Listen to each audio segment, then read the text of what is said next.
All right, we're going to go back now to our top story and one of our top guests, that being California Congressman Schiff. We have now cleared up a bit of the technical difficulties as we give you the evidence, the proof that he was there with the Speaker of the House and President Zelensky just a bit earlier in Kyiv. Welcome, sir. I'm awfully glad you're here. I know it's your first visit since visiting Ukraine, specifically Kyiv, and I want to ask you about that because Kyiv was attacked with rockets shortly before that trip. So did you feel safe during the Ukraine part of your trip? We felt safe as we could under the circumstances. We had very good security around us. Naturally, they don't want us discussing any of the details of that. But it was really, I think, an important opportunity to speak directly with President Zelensky, as well as show support by having the Speaker of the United States Congress, as well as a delegation of chairs of important committees, come to Kyiv to meet with him, discuss how the war was proceeding and what more we could do to help. What did you, sir, hear from President Zelensky? What did you learn? Was it anything you feel you had not heard before? Certainly, there were a lot of things that we discussed that I had not heard before in terms of needs that Ukraine has, what we might do to further help. I was particularly interested in his insights in terms of how the intelligence cooperation is going, since that's the committee I chair. But we also discussed the weapons Ukraine.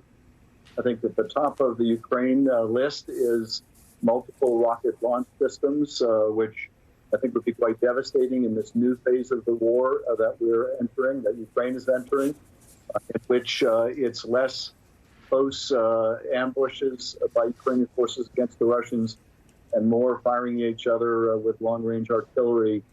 So we brought back, and indeed we just got off the phone, the Speaker and our delegation with President Biden to relay what we had heard from President Zelensky and other observations.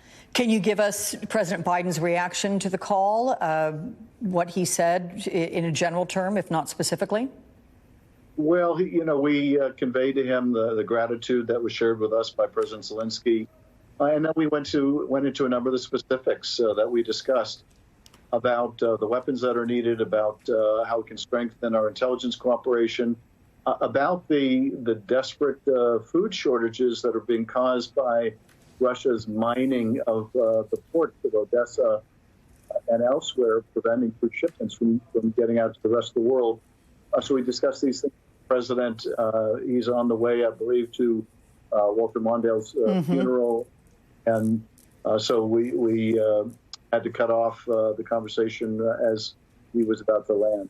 Absolutely. We know that he's going to be in Minneapolis. I believe that funeral starts in a couple of hours. Let me just ask you on a somewhat personal note. It has not been lost really on the world, the way that President Zelensky has been able to maneuver this beyond horrific experience over the last 2+ months and the lead up to it, the stresses and the pressures. And yet he seems to be this constant rudder. I'm curious your takeaway from him, the level of either admiration, respect, wondering how in the world he gets it done. He has risen to such a level in the mind's eye of so many based on the way he's performed. It's interesting you ask that question, because we were all, to a person in our delegation, marveling at him. This was somebody who was a comedic actor up until becoming president of Ukraine. Indeed, on his show, he played comedian of the military situation, of the humanitarian needs of his people. He has such confidence and protects that confidence. He inspired not only all Ukrainians, but people all around the world. He inspired us. Yeah, pretty remarkable. Let me ask you about your sense of any realistic diplomatic prospects. I mean, clearly it takes two to negotiate anything. Vladimir Putin has not publicly indicated any serious interest in negotiations. Has anything changed that you're aware of? I think as war crimes have been discovered that have been committed by the Russians, it has really pushed Ukrainians away from negotiating people, how to negotiate with people, butchering civilians, conduct. So it's hard to see when negotiations soon. Right now, her sole focus is providing the material support to Ukraine so that when that time comes of negotiation, they're negotiating from a position of strength. We want a victory by Ukraine here. We don't want to be able to make this kind of unprovoked war on any of its ever again.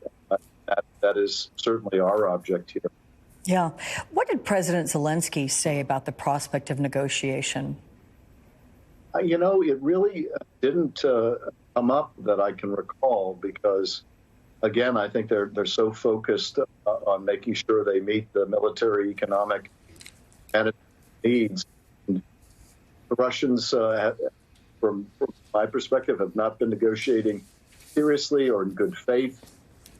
And given the war crimes that they're committing, Ukraine is not really, I think, eager to sit down at the negotiating table with them either. Mm-hmm. Earlier this week, as you know, Defense Secretary Austin said this about our goals with Russia. Here's the quote. "We want to see Russia weaken to the degree that it can't do the kinds of things that it has done in invading Ukraine."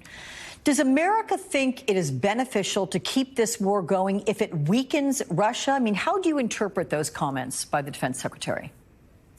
Well, look, I think we all want the war to end, but we want the war to end with the Ukrainian victory, and we also want to make sure that Russia engage in this kind of naked aggression.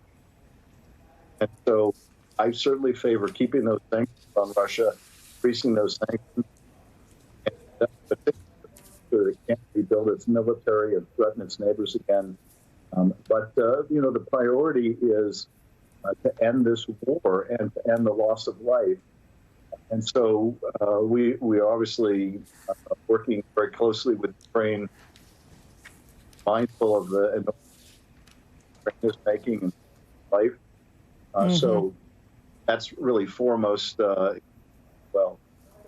You know, the president has asked Congress to pass an additional $33 billion in assistance for Ukraine. So if Congress passes it, that brings the total U.S. spending in Ukraine thus far to nearly $50 billion. How much money is America willing to spend to support Ukraine? Is there a limit? Should there be? And let me just say, we may have gotten the answer listening to the House Speaker in the statement that she made, and you were standing right there with her when she said, here's the quote, "The commitment is to be there until the fight is done." So is that the answer?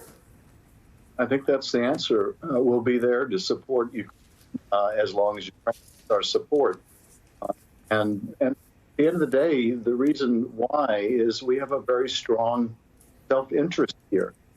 In addition to wanting to support Ukraine, our ally, the reality is that if Russia gets away with this, there's no reason to believe it will stop with Ukraine. It may invade other of its neighbors, including NATO allies, which would bring us very directly into a war with Russia ourselves. So it is, I think, very much in our interest to support Ukraine as long as Ukraine needs that support, and as well to help Ukraine denude Russia of the ability to make this kind of war in the future. So, you know, I think the American people demonstrated enormous support for what Ukraine is doing and horror at the images coming back of what Russians are doing in butchering civilians. So we will be there standing shoulder to shoulder until Ukraine is victorious in expelling these invaders. Last question to you, sir. What do you believe Ukrainian victory over Russia looks like? I think forcing Russia out, reclaiming its territorial integrity, and being able to chart its own destiny. If Ukraine wants to join the European Union, Ukraine should be able to join the European Union. If Ukraine wants to join NATO, requirements of NATO, and NATO countries want Ukraine to join, it should be able to do that as well. It should have the right of self-determination like any other nation. And here, I think, is very much a fight between freedom, the freedom to choose your governance and direction as a nation, and oppression and tyranny, which is what's represented by Putin's Russia. And so where we are in that fight. I do have one question that comes to mind on the heels of that, and that is, what will justice look like for Russia? How much should it have to pay if these allegations of war crimes, genocide, horrific atrocities are proven to be intentional at their hands? Well, I think Russia should be made to pay reparations and restitution, and people like Putin should be held responsible as war criminals. And brought up before international tribunals, because what they're doing is just butchering people. There are hundreds of Ukrainians dying every day, sometimes even more than that. Ukraine posed no threat to Russia. This was completely unnecessary, unprovoked war. This is Putin trying to make himself into another Peter the Great. The world has to respond forcefully. Those responsible. Congressman Adam Schiff, safe travels, my friend. Thank you for being so generous with your time while you're on this voyage back home.